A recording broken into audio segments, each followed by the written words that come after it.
Os destaques da semana entre os julgamentos do plenário do Supremo Tribunal Federal. Você confere aqui na TV Justiça. É o Plenárias, que já começou.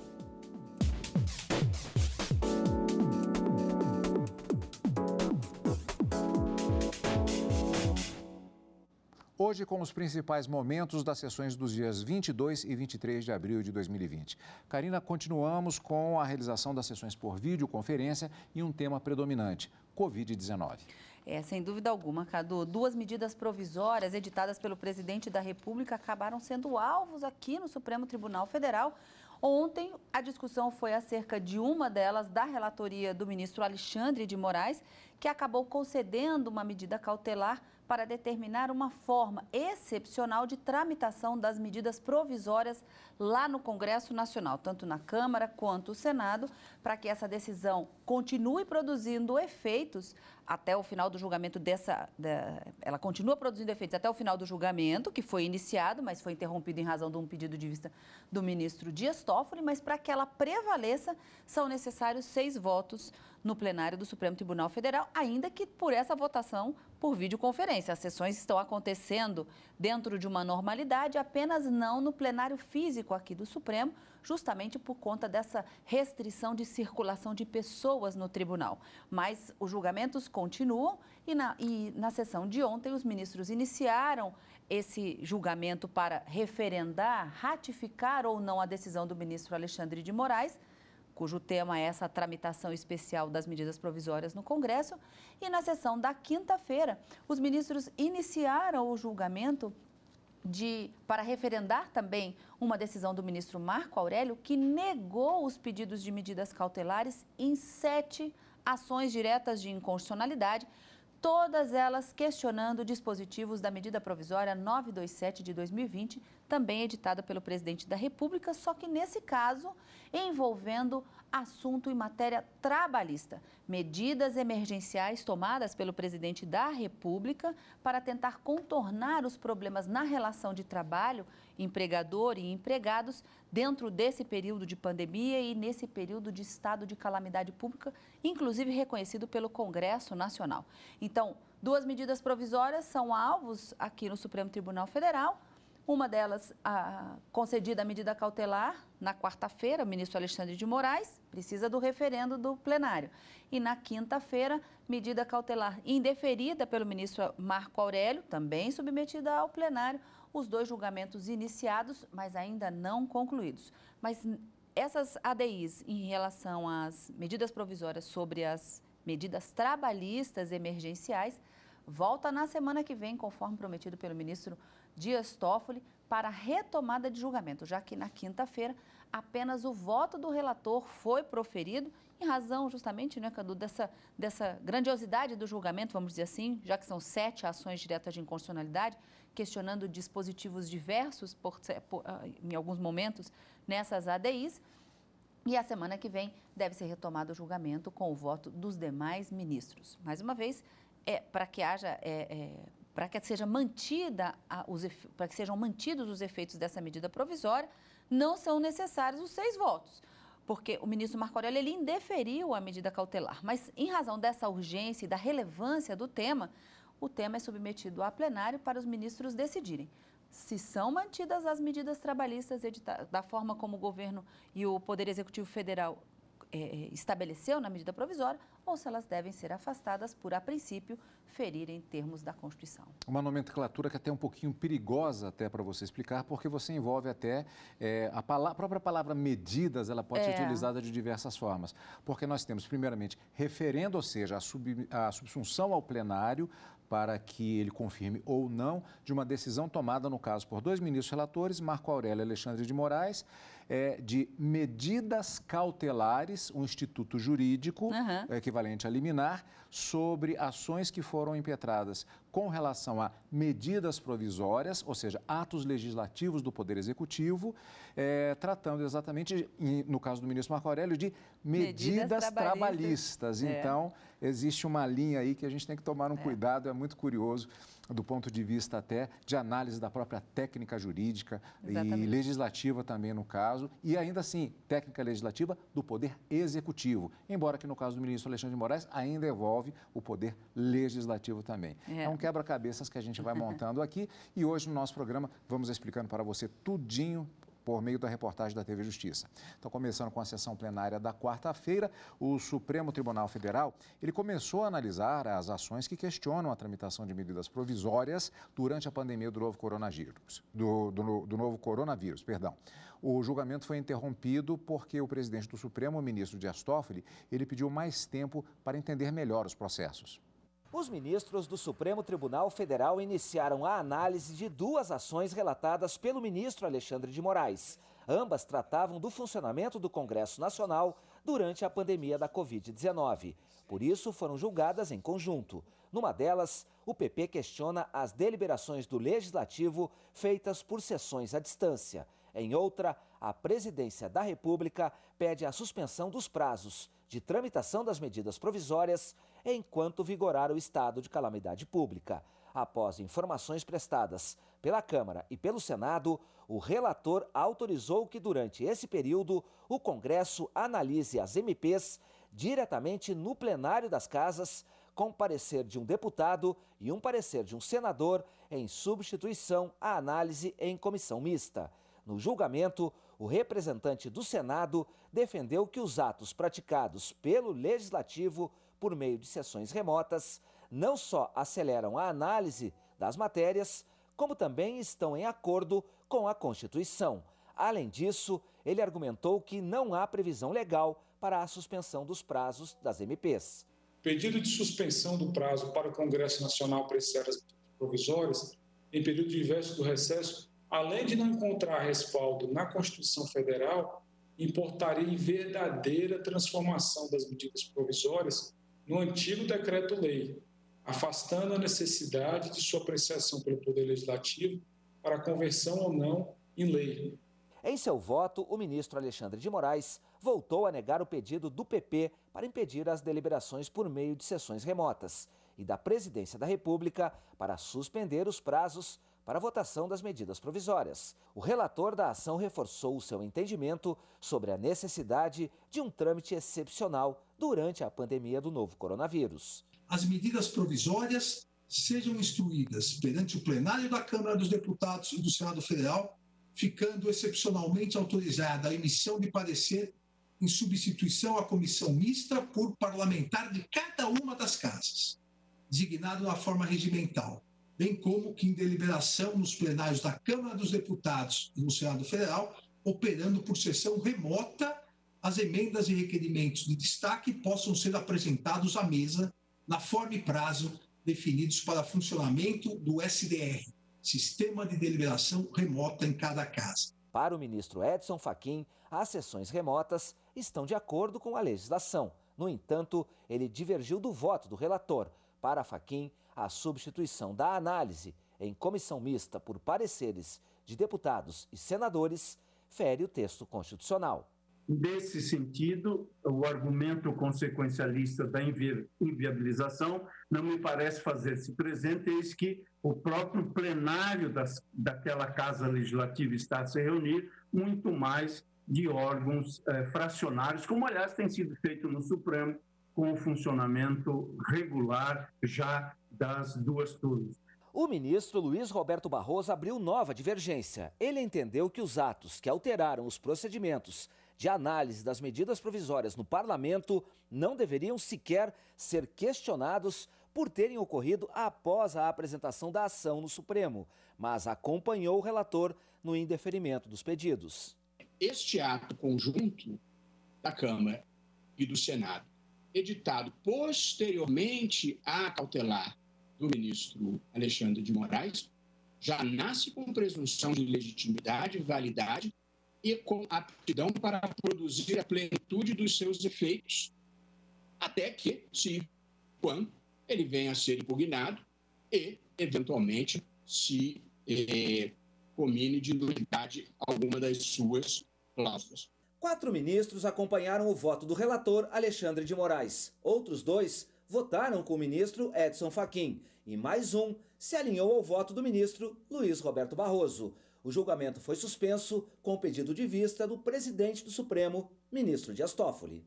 Portanto, pedido de vista do ministro Dias Toffoli, o julgamento continua ainda posteriormente. Lembrando que também não foi apresentado o voto do ministro Celso de Mello, ausente justificadamente. Existe uma possibilidade de que esse voto até venha a ser apresentado, se na ocasião não há uma obrigatoriedade nesse sentido, mas é um voto que pode acontecer também, faltando ainda o voto do ministro Dias Toffoli, presidente da Corte, que pediu vista. Agora, Karina, no caso, o ministro Alexandre de Moraes, ele indeferiu o pedido que estava sendo apresentado, neste caso, mas ele tratou de uma excepcionalidade e esse tratamento gera uma consequência no voto do ministro. Explica para a gente esse mecanismo. Vamos entender primeiro qual era o pedido do Partido Progressista em uma das ações e qual era o pedido do presidente da República em uma outra ação para a gente chegar à decisão do ministro Alexandre de Moraes, que está sendo submetida a referendo do plenário. Então, o Partido Progressista, ele questionava atos tanto da Câmara dos Deputados como do Senado Federal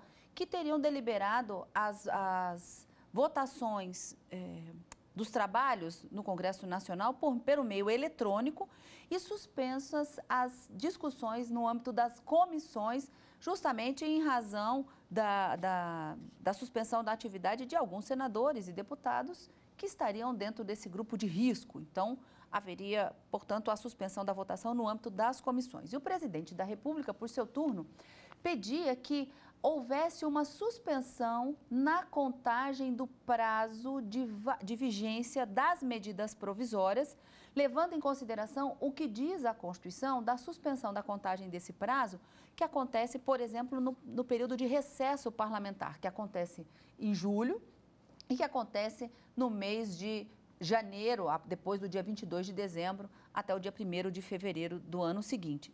Mas o ministro Alexandre de Moraes indeferiu esses pedidos por entender que, depois das manifestações que foram apresentadas pela Câmara e pelo Senado, que os trabalhos estão acontecendo e que a análise das medidas provisórias podem acontecer, porque elas são deliberadas principalmente em razão dos assuntos envolvendo o coronavírus, e que o pedido do presidente da República não procederia porque a Constituição estabelece essa suspensão da contagem do prazo de vigência das medidas provisórias apenas para o caso de recesso. E não poderia, portanto, o Poder Judiciário legislar e estabelecer uma outra circunstância. Mas, considerando todo esse estado de calamidade e de emergência na saúde pública, já reconhecido pelo Ministério da Saúde, e nessas circunstâncias de votação na Câmara e no Senado, o ministro entendeu que, em razão dessa excepcionalidade, poderia sim ser mantido, nos termos do regimento interno de cada uma das casas legislativas, a possibilidade de se substituir o que a Constituição exige para a tramitação dessas medidas provisórias no Congresso Nacional, para sua conversão em lei, em que se exige um parecer de uma comissão mista formada para analisar a medida provisória, então uma comissão mista formada por parlamentares, deputados e senadores, é possível que ela seja substituída por um parecer de um deputado, escolhido da forma regimental na Câmara, e por um parecer de um senador, escolhido também na forma regimental, em substituição a esse parecer da comissão mista. Mas isso ele considera em razão dessa circunstância de calamidade pública. Então, enquanto houver essa situação, é possível se afastar a exigência constitucional, isso o relator, ministro Alexandre de Moraes, para se possibilitar o parecer individualizado de um deputado ou de um senador. E é essa a decisão que está sendo submetida ao plenário do Supremo Tribunal Federal.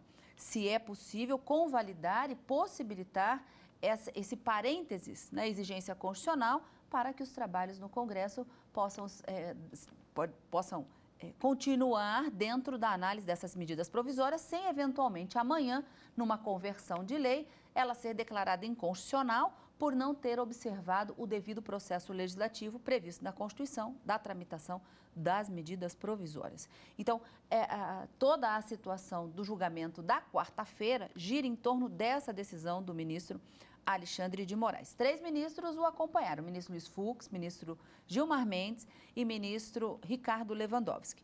Ministro Edson Fachin e ministra Rosa, a princípio, e Marco Aurélio, eles não conheciam da ação, entendendo que os assuntos não poderiam sequer ser alvo de ADPF aqui no Supremo Tribunal Federal. Nem julgavam. Nem julgariam, mas vencidos nesse ponto, eles acabavam também não referendando a medida cautelar. Ministro Luiz Roberto Barroso e ministra Carmen Lúcia abriram uma terceira posição também. Ainda falta o ministro Dias Toffoli proferir o seu voto e não tem data marcada. Ele, ao final da sessão da quarta-feira, ele não disse quando traz novamente esse tema à discussão, mas até lá, a decisão monocrática tomada pelo ministro Alexandre de Moraes, no sentido de possibilitar essa tramitação especial, vamos dizer assim, das medidas provisórias lá no Congresso, com essa substituição do parecer da comissão mista por pareceres individuais de um deputado e de um senador, ela continua produzindo seus efeitos até a conclusão do julgamento desse referendo das medidas cautelares. A conferir. 7 ações na pauta de julgamento e de todas da relatoria do ministro Marco Aurélio na sessão da quinta-feira, dia 23. Elas questionam a medida provisória 927 deste ano, editada pelo presidente da República, Jair Bolsonaro, alterando regras trabalhistas em razão da pandemia do coronavírus no país. O plenário deve referendar ou não a decisão individual do ministro Marco Aurélio, a chamada decisão monocrática, em todas essas ações. O relator manteve, por hora, a validade dessas mudanças trabalhistas em razão do momento excepcional que vivemos por causa da Covid-19. Antes de ver como foi o julgamento, conferido um pouco mais sobre o assunto. O plenário deve analisar 7 ações diretas de inconstitucionalidade que questionam a medida provisória editada há um mês pelo governo federal como medida excepcional em razão do estado de calamidade pública. As mudanças foram adotadas para preservar o emprego e renda dos trabalhadores.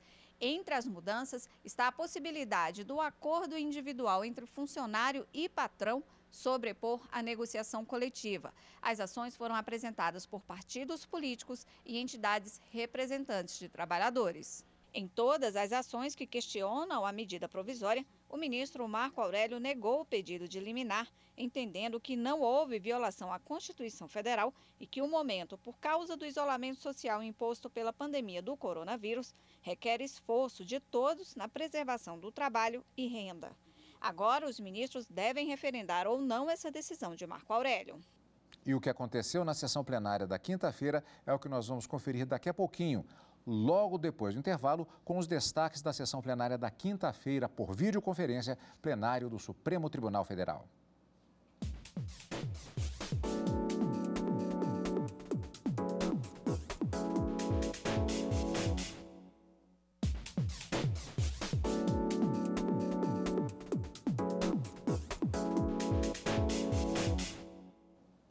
Estamos de volta com o Plenárias. Vamos conferir, portanto, o destaque da sessão plenária por videoconferência da quinta-feira, quando os ministros do Supremo iniciaram o julgamento de ações contra a flexibilização de regras trabalhistas durante a pandemia do novo coronavírus. A sessão foi suspensa após o voto do relator ministro Marco Aurélio. A medida provisória 927, editada pelo presidente Jair Bolsonaro, autorizou, entre outros pontos, que empregadores adotem medidas excepcionais em relação ao contrato de trabalho de seus funcionários, devido à pandemia da Covid-19. Na sessão plenária desta quinta-feira, os ministros iniciaram o julgamento para confirmar ou não a decisão do ministro Marco Aurélio, que indeferiu o pedido de medida cautelar em 7 ações apresentadas por partidos políticos e centrais sindicais que questionam a medida provisória. Para o ministro, ela é constitucional em razão do estado de calamidade pública. Para o advogado do PDT, autor de uma das ações, vários direitos dos trabalhadores são suprimidos pela MP. Permite jornadas extenuantes. Senhores ministros, isso é muito sério. Permite aqui que profissionais da saúde possam ter todos as suas medidas protetivas deixadas de lado. O advogado da Rede Sustentabilidade, autora de outra ação, afirmou que os especialistas não descartam a extensão dos efeitos da pandemia para além do prazo de 180 dias, estabelecido pela MP. Os dispositivos da medida provisória 927 pode ser que tenha uma eficácia além do que esperamos. E, com todo respeito, os seus dispositivos acarretam, na verdade, praticamente uma nova reforma trabalhista que acaba por encerrar com o direito do trabalho. Já o PSB afirmou que a possibilidade de antecipação das férias pode levar o trabalhador a ficar impedido de gozar do benefício por até 3 anos. O advogado do partido defendeu que esse período fosse de, no máximo, 1 ano, mas a principal crítica foi quanto à limitação das atividades de fiscalização do trabalho. Longe de se tratar de uma burocracia, a atuação dos auditores fiscais do trabalho é necessária, é imprescindível. O que a medida provisória faz é uma despropositada flexibilização do papel fundamental desses auditores. O relator, ministro Marco Aurélio, lembrou que as ações emergenciais foram tomadas com o objetivo de manter o emprego e a renda do trabalhador. O ministro manteve o entendimento anterior, negando os pedidos, e afirmou que a judicialização de medidas provisórias é a exceção, já que as MPs precisam ser confirmadas pelo Congresso Nacional. Já que o Supremo não aprecia a oportunidade em si política da medida provisória, o dispensável é que haja, claro, frontal, conflito do que estabeleça a medida provisória com a Constituição Federal.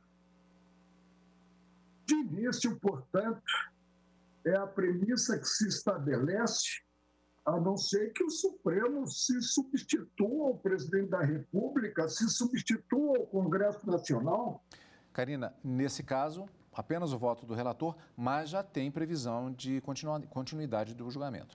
Segundo o ministro Dias Toffoli, essas 7 ações e esse referendo, na medida que foi indeferida pelo ministro Marco Aurélio, deve ser o julgamento da quarta-feira seguinte, não é? Então, nós já temos um encontro com o tema dessas medidas trabalhistas emergenciais e essa MP 927 de encontro marcado para a próxima quarta-feira. A gente vai acompanhar os votos dos demais ministros, já que na sessão da quinta, apenas o voto do relator, as sustentações orais aconteceram e os demais ministros votam na próxima sessão. Acompanhando ao vivo direto do plenário. Exatamente. E vamos voltar para a sessão plenária da última quarta-feira. No início daquela sessão, o presidente do Supremo, o ministro Dias Toffoli, ele fez um discurso em homenagem aos 60 anos de Brasília e também de instalação da corte na nova capital do Brasil.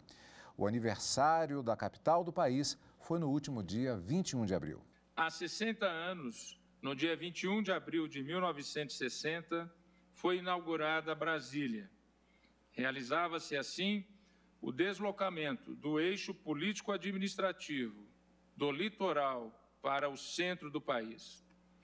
A transferência da capital foi prevista em 3 constituições republicanas, de 1891, de 1934 e também na de 1946.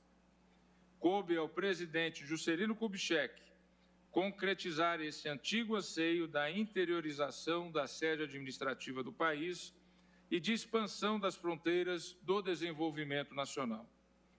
Na semana em que se celebra os 60 anos de Brasília, comemoramos também os 60 anos de instalação do Supremo Tribunal Federal na nova capital federal.